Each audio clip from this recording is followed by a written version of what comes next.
Nikola Jokic is the best player in the world, 100%. This is my game one review of the Lakers-Nuggets game. It's going to be straight off the dome, straight going, no cuts, no nothing. Just going to be talking and talking and talking. If I make a mistake, I don't care. But if I make a mistake, it is what it is.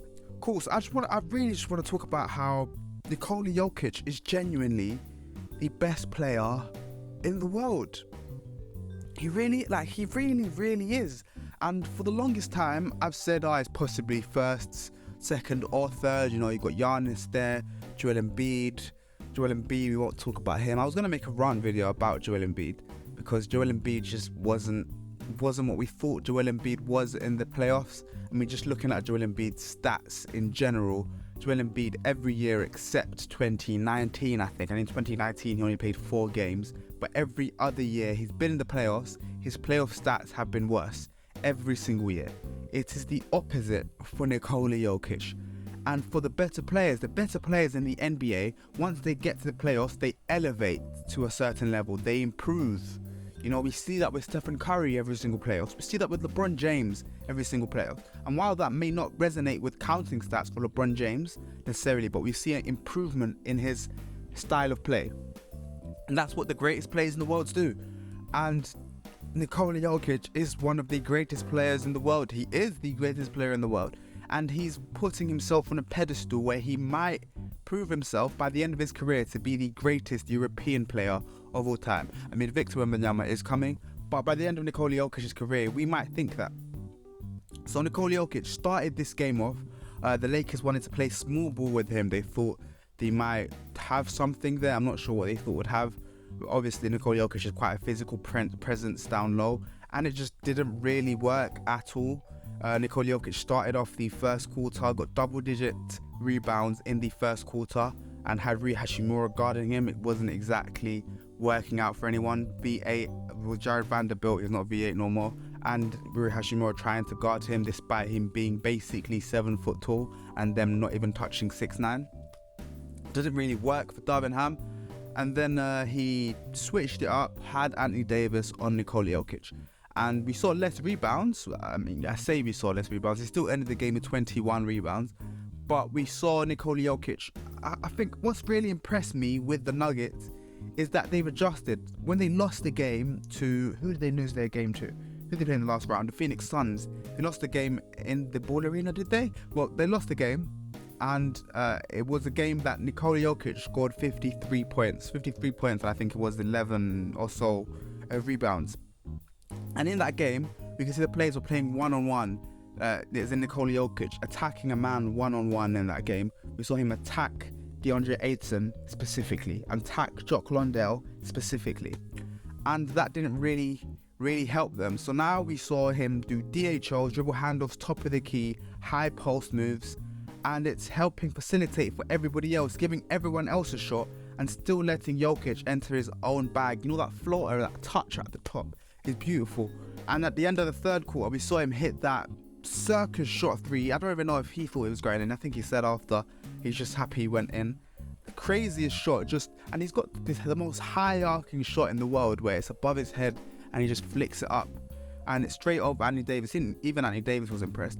But the way he plays really helps everybody else. Ended the game with 34 points, 21 rebounds, and 14 assists. The rest of the Nuggets cast were amazing as well. We saw an amazing performance from Jamal Murray. I think he got 30 points, I think, or 30 or so points. We saw MPJ help play with 15 points. That's one of the things I'm impressed with. Michael Porter Jr. can still play better. There's still a level for him to go even higher. That's why I know people are saying, the Nuggets couldn't miss. Not all the Nuggets players were playing amazingly. Aaron Gordon wasn't amazing the entire game. MPJ didn't get as many touches as he usually gets in a playoff game at least. So I still think there's a level for him to go up. KCP played well against his old team. So it was just really fun basketball from the Nuggets. I think Anthony Davis, I really enjoyed his aggression in the game. I think he was aggressive, he was pushing, he was attempting to attack Nikola Jokic, and attempting to guard him one-on-one. Obviously, we can see that the Lakers players were a little bit nervous, leaving wide open KCP, hedging a little bit, especially on the DHLs and the dribble handoffs. It was that's one thing I would say that they struggled with. They struggled with the two-man game of Jamal Murray and Nikola Jokic. But obviously, as the series goes on, we'll see how they deal with that and what adjustments Darvin Ham makes as he goes along. It was a really enjoyable game. The Nuggets started off flying, went off scoring amazingly. We saw after that, LeBron James started making adjustments. Through the end of the third quarter, we could see that the Lakers were making adjustments. We could see that the way that LeBron James was attacking the basketball was changing. We could see that Anthony Davis was carrying on pushing, especially that face guarding of Nikola Jokic really helped slow him down a little bit towards the end of the third, despite him hitting that circus three. And in the fourth quarter, it really did help slow down Nikola Jokic, but he still carried on facilitating. And that's what makes Nikola Jokic above the rest. When his shot isn't falling, though his shot did fall, he shot 12 for 17 from the field. When he isn't able to get up a shot, he's able to unleash his teammates. And there's once in a generation players we see in the NBA. We saw Russell Westbrook revolutionize the point guard position, create a positionless basis in the NBA. And we've seen multitudes of different players come in and change their positions exceedingly, and Nikola Jokic is one of them. Nikola Jokic has really helped evolve the center position to not just be one of posting up, putting up a little layup or a slam dunk. He's really an era-defining player, So I really feel like Nikola Jokic has to be the best player in the world right now. I think there's no one else that can talk to him. I think Giannis could have talked to him, but Giannis crumbled out of the playoffs in the first round. Not his fault, I know he was injured, but at the end of the day, he still crumbled in the first round and was a bit soft towards the end. So Joel Embiid, I've really been on Joel Embiid. I'm not going to do a rant on him. Is what it is. But he's not on Nikola Jokic's level. Maybe one day we'll see an evolution of Joel Embiid in the playoffs and see him perform to the level we all know he can. But for right now, I've got to say, Nikola Jokic is him. And Anthony Davis, I'm really impressed. DPOY candidate next year. He should be a DPOY candidate every single year. But the way he's performing in the playoffs shows he's one of the best defensive players in the league when he's 100% on it. Let's just see if we get the inconsistent Anthony Davis in game 2. But yeah, I think this series is really going to come down to home court advantage. Really, if this series were to go to 7, I can't see the Lakers winning in the Ball Arena. I just can't. I do see the Nuggets running away, sneaking away with a win in the Staples. What's it called now? It's called the Crypto.com Arena, I think. Terrible name, to be honest. I see the Nuggets sneaking away with a victory in the house Kobe built. That's a better name.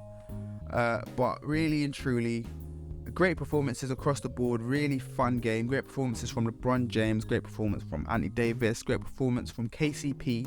Great performance from MPJ. Great performance from Jamal Murray. One player I didn't really talk about, Bruce Brown.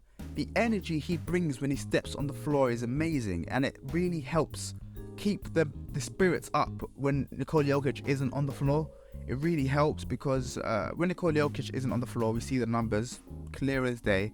The Nuggets numbers fall off.